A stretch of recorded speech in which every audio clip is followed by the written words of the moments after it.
Bienvenue à tous, on se retrouve pour ce débrief de la semaine sur les marchés. On va revenir sur ce qui s'est passé cette semaine avec les chiffres de l'emploi. Il n'y a pas encore eu les chiffres d'inflation puisque je tourne cette vidéo un vendredi. En tout cas, vous êtes de plus en plus nombreux à regarder mes vidéos, donc merci à tous. N'hésitez pas à vous abonner, n'hésitez pas à aimer, à liker, à commenter, à laisser des pouces. C'est ça le plus important en tout cas sur YouTube. J'espère que le contenu vous plaît et on va revenir cette semaine sur plusieurs éléments. On va un peu changer de forme par rapport aux semaines précédentes. On va partir direct dans le vif du sujet avec tout de suite un point sur les indices boursiers, notamment les indices boursiers américains. Alors on va faire un point global qui va être important, notamment sur le Dow Jones américain, donc les 30 plus grosses entreprises américaines. Et on voit donc avant l'inflation américaine que globalement on reste globalement dans une tendance haussière sur l'indice américain, il n'y a pas de souci. Pourquoi ? Parce qu'on voit que la MM50 ici, daily, est toujours largement haussière. Par contre, ce que l'on voit, c'est qu'hier, on a eu jeudi une première grosse bougie baissière un petit peu qui réintègre les sommets précédents. Donc voilà, attention sur les indices américains. Moi je vous le dis, vous me connaissez, je ne suis pas très à l'aise de travailler les indices américains sur de telles tendances à l'achat. Parce que je trouve que on est très très loin des moyennes de prix, on a largement performé. Ça ne veut pas dire que ça va s'effondrer pour autant, mais voilà, moi en tout cas je suis pas très à l'aise sur les achats. On va voir d'ailleurs ce que j'ai fait sur le SP500, mais globalement le Dow Jones c'était quand même l'indice un petit peu le plus fort récemment, et c'est vrai qu'il a quand même cassé à la baisse les 50 000, donc ça laisse à penser qu'aujourd'hui le chiffre d'inflation qui sera publié, je vais vous montrer tout ça rapidement après dans une petite partie macro, que finalement le chiffre d'inflation d'aujourd'hui va être très important. Donc une réaction plutôt baissière sur les indices américains, mais bon, globalement, quand on regarde sur les graphiques, globalement, il s'est rien passé sur les indices boursiers quand on met en hebdomadaire, notamment, quand on met en hebdomadaire depuis le début d'année, on sent bien que il n'y a pas grand chose. Les bougies sont pas très convaincantes, même si le Dow c'est le seul un peu plus haussier que les autres. On va faire un point vite fait sur le SP500, et le SP500, on se rend compte que finalement lui aussi c'est pareil. Depuis le début de l'année, on se rend compte qu'en hebdomadaire il s'est pas passé grand chose, il n'y a pas trop d'impulsion, que ce soit à la hausse ni à la baisse, et on a des premiers signaux de faiblesse. Alors moi, c'est des indicateurs que je regarde, c'est des indicateurs globaux de tendance que pas mal de gens regardent. Moi, c'est le MM50 daily que je regarde la plupart du temps pour, on va dire, matérialiser la tendance court terme. Et ma tendance court terme, là, elle a commencé un petit peu à changer, puisque hier, on a eu une première clôture de bougie daily sous cette MM50 daily. Donc, est-ce que ça veut dire qu'on va avoir un retournement ? Globalement, il y a quand même de la place. Il y a quand même de la place, mais on voit que clairement aussi, on est dans des ranges globaux depuis le début d'année, et que ils peuvent aussi largement remonter comme ils l'ont fait précédemment en fin de semaine dernière notamment, et en fin de semaine précédente ils le font toutes les semaines. Donc on a quand même une tendance globale sur les indices boursiers. On va regarder aussi le Nasdaq, l'indice technologique, et c'est sur lui que finalement la faiblesse commence à apparaître de manière plus importante, parce que finalement on a des entreprises d'intelligence artificielle. On va faire un point d'ailleurs tout à l'heure sur quelques valeurs IA dans la partie action. Quelques entreprises qui commencent un peu à piquer du nez. Les investisseurs sont toujours dans cette thématique de oui, l'IA c'est très bien, on a investi beaucoup, mais maintenant on veut que ça rapporte. C'est toujours la même thématique qui règne depuis maintenant plusieurs mois sur les valeurs technologiques. Et donc on voit que le Nasdaq, lui, il est sous sa MM50 daily déjà, et que il menace quand même une sortie par le bas de cette structure un petit peu consolidante. Et si on sort par le bas, on sait très bien qu'il y a de la place pour aller chercher bien plus bas. Quand on regarde en hebdomadaire, on voit que le Nasdaq pourrait revenir tranquillement sur les 23 000. Ce serait pas un scandale, vu regardez l'allure du Nasdaq, quoi. Je veux dire, moi toujours pareil, j'ai toujours de mal, et je vous ai proposé pratiquement aucune stratégie haussière sur les indices US depuis le début d'année, même si en intraday parfois ça a pu se faire en live, etc. On l'a fait sur le DAX cette année, mais globalement, Moi je trouve que voilà, quand on voit l'allure un peu graphique de ces indices US et surtout des indices technologiques, voilà, je trouve qu'il y a quand même un peu de place pour la consolidation. En tout cas, moi si ça monte, ça continue de monter, ça sera sans moi parce qu'évidemment je trouve que c'est trop cher à l'heure actuelle, mesdames et messieurs, sur ce genre d'indice boursier. Voilà, donc c'est mon avis. Après, est-ce que j'aurai raison, tort? Je vais dire, c'est comme d'habitude sur les marchés financiers, j'ai eu raison sur l'or, sur le silver depuis des années, j'ai eu tort il y a des années quand j'ai largement vendu les indices boursiers. Donc voilà, l'objectif c'est de faire de l'argent en réalité et dans des phases où tu vas un peu en perdre, d'en perdre un minimum justement, c'est ça qui est important. Mais bref, donc voilà, ces indices boursiers américains globalement, voilà, sont dans des tendances voilà, plutôt mitigées, hein, on va dire plutôt neutres. Le dos reste plutôt haussier, mais il commence à être un peu menaçant. Les indices boursiers Nasdaq et SP500 sont sur leur moyenne mobile 50, donc est-ce que ça appelle à une consolidation plus forte? En tout cas, le chiffre d'inflation du jour, d'ailleurs on va faire un point tout de suite, vite fait évidemment, ça va être important aussi pour le CAC, mais je vous fais vite fait un point macro. On a eu cette semaine, on va avoir aujourd'hui, donc cette vidéo va être publiée avant le chiffre d'inflation.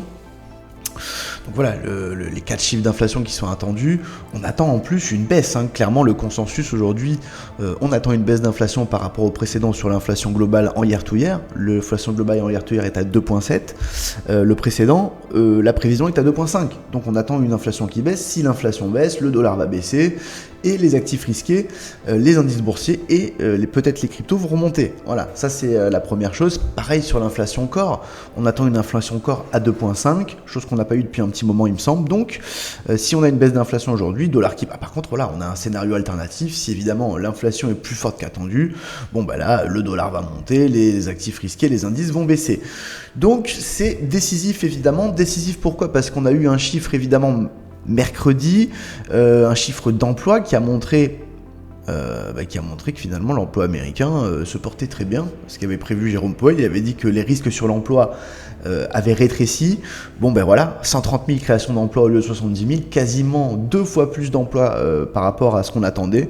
Donc les risques sur l'emploi, c'est une très bonne nouvelle économique, mais c'est une mauvaise nouvelle pour les baisses de taux. Ça veut dire que les baisses de taux qui étaient prévues peut-être pour mai, ça sera peut-être pour juin ou juillet. Voilà. Donc c'est pour ça aussi que le chiffre d'inflation du jour va être très important, parce que finalement, il va influencer les anticipations de baisse de taux. Est-ce que ça va être plutôt pour juin, pour juillet? Voilà. Donc si l'inflation est plus forte qu'attendue, les anticipations de baisse de taux vont reculer dans le temps. Si par contre l'inflation est en dessous, les probabilités de baisse de taux en termes de temps vont se rapprocher. Donc peut-être pour avril, peut-être pour juin, on verra.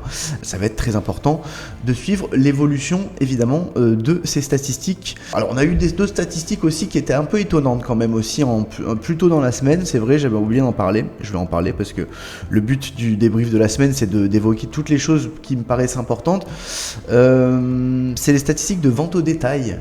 Donc là, les statistiques de vente au détail finalement c'est des statistiques qui concernent vraiment l'économie pure et dure américaine, comment consomment finalement les Américains. Et c'est vrai que les statistiques de vente au détail sont apparues largement sous les attentes, notamment avec des prévisions ici, regardez, à 0,4 pour la statistique mensuelle, on a eu 0%, assez étonnant, hein, des statistiques qui partent à la baisse comme ça. Effectivement, même celle-là, hein, une statistique secondaire de vente au détail ici, la statistique de contrôle groupe, à moins 0,1 alors qu'on attendait 0,4, c'est largement en dessous des attentes, qui montrent quand même que du côté de la consommation, il y a toujours des petites barrières, hein, en termes économiques. C'est toujours un peu compliqué aux États-Unis par rapport à ça. Donc on verra un petit peu le chiffre d'inflation, comment il va sortir, mesdames et messieurs. On fait un point vite fait également sur le CAC 40. Alors le CAC 40 plutôt pas mal cette semaine, il y a eu des résultats d'entreprise, on va revenir également sur une petite partie action dans cette vidéo. Le CAC 40 qui lui par contre évolue toujours au-dessus de ses sommets par rapport à l'an dernier. Voilà, toujours assez punchy le CAC 40. Alors il a été boosté cette semaine, le CAC 40 va revenir également sur quelques résultats importants. Donc on va revenir sur quelques chiffres importants cette semaine qui sont tombés, et c'était surtout du côté du luxe qu'on attendait des bons signaux, mesdames et messieurs. Donc on a fait un point sur le CAC 40 qui évolue au-dessus de ses plus hauts, et pourquoi il évolue au-dessus de ses plus hauts globalement, et c'est un peu ce que je vous expliquais ces derniers mois, ces dernières semaines par rapport à une certaine rotation sectorielle. Ce que l'on voit globalement en ce moment sur les actions, c'est qu'on voit que c'est plutôt les actions industrielles qui sont en train de prendre le dessus sur les actions technologiques et d'intelligence artificielle qui sont en train de partir à la baisse. Donc on va faire le point vite fait, les gars, sur les actions. Donc clairement, c'est du côté du luxe qu'on a enfin un signal plutôt positif, et c'est du côté d'Hermès effectivement qui atteint en 2025 un chiffre d'affaires quand même de 16 milliards pour un résultat de 4,5 milliards d'euros. Donc je dis une augmentation de 5,5% de son chiffre d'affaires, mesdames et messieurs. Donc une croissance qui reste solide avec une demande qui reste assez robuste, on va pas se mentir. Même avec les surtaxes exceptionnelles imposées aux grandes entreprises, j'ai envie de dire par les États-Unis, le marché apprécie la régularité du modèle pour l'instant. Donc plutôt des marges élevées sur Hermès qui se redresse également, donc ça c'est plutôt bon signe, notamment pour le luxe français. Même son de cloche finalement également sur alors quand même très très gros résultat de Hermès qui se redresse. En termes de luxe, si on devait classer les entreprises françaises, Hermès c'est clairement l'entreprise la plus solide. Donc une croissance qui se maintient, des projets d'ouverture, d'extension, excellente année aux États-Unis.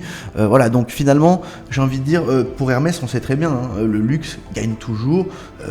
Les produits sont de plus en plus chers. Il y a eu les taxes douanières de Donald Trump qui ont fait augmenter forcément les prix des articles que vendent ces sociétés. Mais bon, toujours de la marge, ça marche toujours. Même son de cloche, mesdames et messieurs, pour Kering. Kering qui a eu des résultats meilleurs qu'attendus. Alors, moins mauvais qu'attendus, c'est ça qu'il faut dire pour Kering. Après plusieurs trimestres, mesdames et messieurs, sous pression, notamment à cause des taxes douanières, les investisseurs semblent voir des signes de stabilisation. Alors, sur le graphique, je vais vous montrer vite fait, ça s'est quand même pas matérialisé par une hausse exceptionnelle. On a eu, regardez ici, suite aux résultats, un gap haussier, donc plutôt un gap qui tient pour l'instant, donc qui pourrait être un gap de rupture haussière. Donc moi je vais pas vous mentir, du Kering j'en ai en portefeuille évidemment, comme du LVMH également. Donc un retour progressif de la confiance sur le segment du luxe, notamment grâce aux résultats d'Hermès et aussi grâce à Kering qui stabilise un petit peu notamment ses résultats après effectivement quelques trimestres sous grosse pression. Donc le luxe reste globalement toujours une valeur recherchée dans un marché qui reste nerveux, les gars, on va pas se mentir. On fait un point vite fait sur un secteur qui me tient à cœur en cette année 2026, c'est le secteur plutôt de l'industrie et de l'automobile, mesdames et messieurs. Alors on va faire un point dans un premier temps sur Renault et sur Michelin. Alors on a eu des très bons résultats, notamment sur Michelin, on va revenir sur ça tout à l'heure. On fait un point sur Renault justement par rapport à leurs résultats qui sont sortis, donc enregistre une troisième année consécutive de croissance portée, mesdames et messieurs, par les ventes à l'international et l'électrification. Donc Renault en 2025 a vendu quand même 2 336 807 véhicules dans le monde, donc plutôt costaud pour Renault, des résultats plutôt positifs. Je trouve pour Renault, donc ça c'est plutôt positif. Donc on retrouve, regardez graphiquement sur Renault, des zones très importantes historiquement, des zones qu'on n'a pas vues depuis un petit moment sur la marque, sur la firme française. Donc voilà, moi c'est des zones d'achat aux alentours des 30-32 sur cette action, et on voit qu'en daily on commence, regardez, à créer une structure de retournement tout simplement avec plusieurs gaps haussiers, regardez, successifs. Plusieurs gaps haussiers successifs, une structure de retournement. Donc voilà, moi je trouve qu'il y a quand même une belle zone d'achat sur Renault avec en plus, au-delà de ça, des résultats qui sont plutôt positifs. Donc quelque chose d'intéressant. Donc des niveaux, on va dire graphiquement, historiquement attractifs pour Renault. Ça c'est une première chose. Avec une restructuration qui est plutôt bien avancée et une rentabilité nette en amélioration ces dernières années, et beaucoup d'investisseurs voient aujourd'hui des points d'entrée intéressants sur cette valorisation. Donc voilà, donc ça c'est ce que je pense de Renault, mesdames et messieurs. Voilà, donc on parle de Michelin également, donc dans le secteur automobile aussi. Alors c'est pas forcément une entreprise que je vais acheter, mais je trouve qu'il se passe quelque chose globalement sur le secteur automobile. On a vu Renault qui affiche des bons résultats, on voit aussi ici également Ferrari, regardez, sur des très très bons niveaux en ce moment. Donc je trouve que voilà, on est sur un marché finalement où cette année il faut faire attention sur ce qu'on achète, il faut être sélectif. Donc évidemment sur ce marché de l'automobile, je trouve qu'il y a quand même des belles entrées à aller chercher, notamment par exemple sur un projet comme Ferrari. Regardez pourquoi. Alors peut-être pas tout de suite, mais à la fin du mois, si on a une clôture par exemple au-dessus de cette MM50 mensuelle, ça sera quand même un signal assez important. Donc voilà, ça c'est le genre d'action que je regarde pour cette année 2026 avec Renault notamment. Voilà, donc ça c'est des dossiers qui sont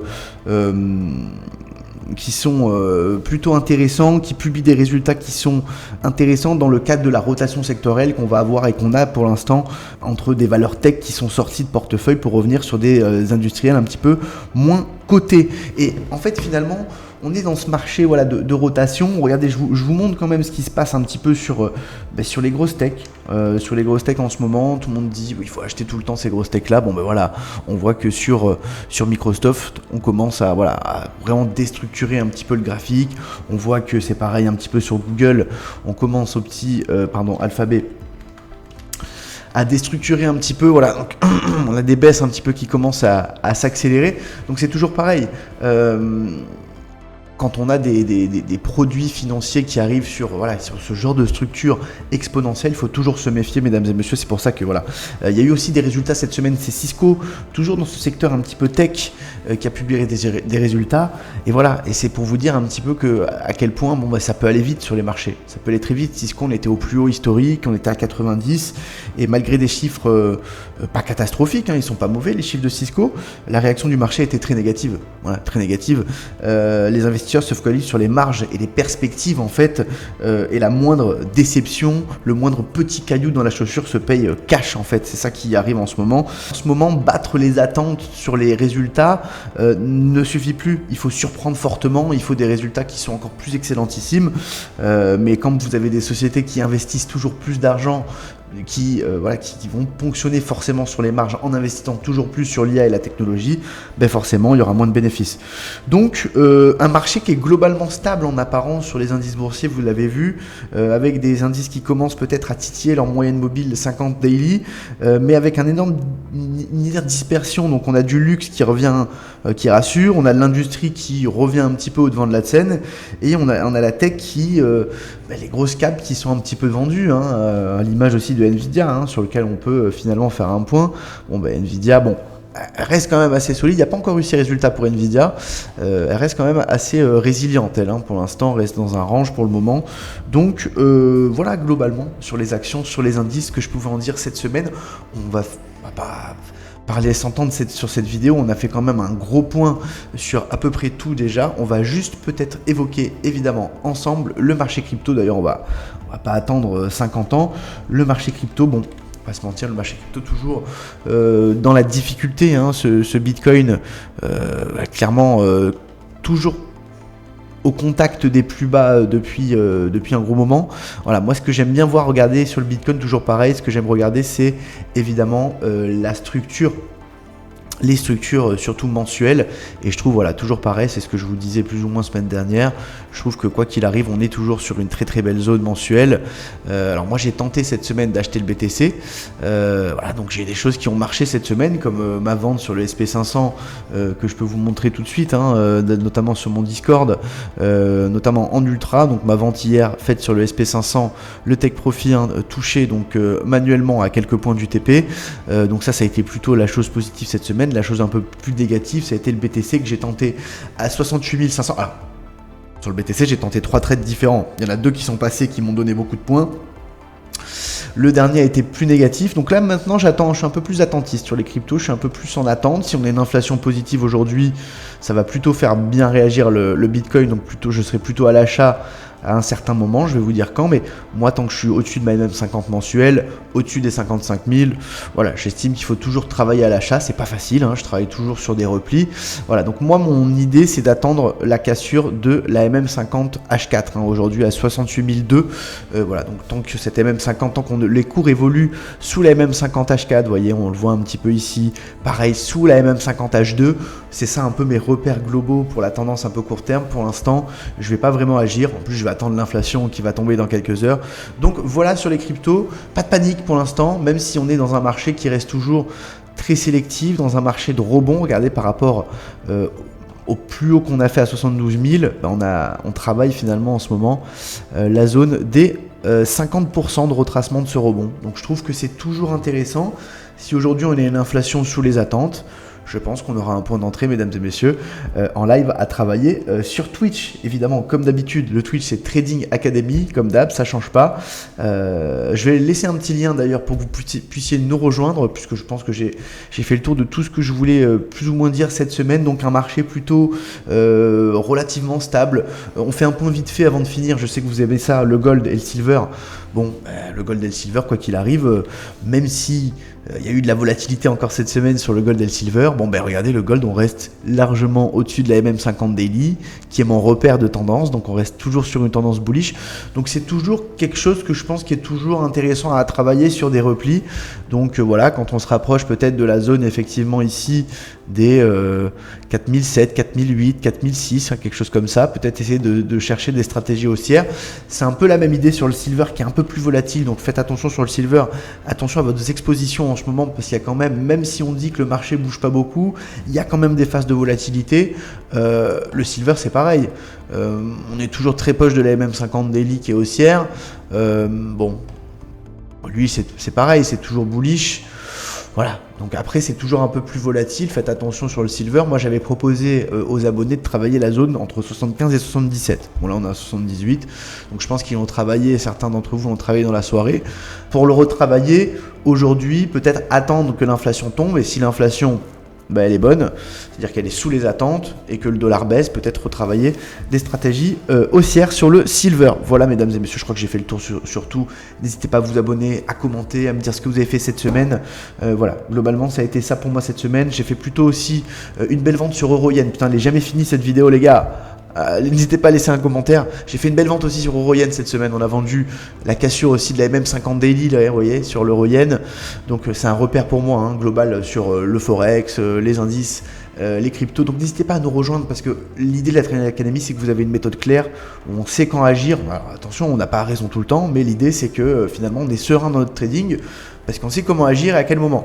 On a vendu l'Euro-Yen, voilà, donc on a fait un petit TP1. Est-ce que ça va continuer à baisser? On verra l'inflation aujourd'hui. Ça va être décisif, mesdames et messieurs. Voilà, je crois que j'ai fini cette vidéo et ce tour global des marchés. J'ai un peu parlé de tout ce que je voulais cette semaine, sans m'arrêter, sans partie, sans rien. Donc j'espère que ça va vous plaire comme concept. Voilà, mesdames et messieurs, n'hésitez pas à passer un bon week-end, c'est important. Profitez de vos proches. Je vous embrasse et je vous retrouve la semaine prochaine. Bye bye, merci à tous.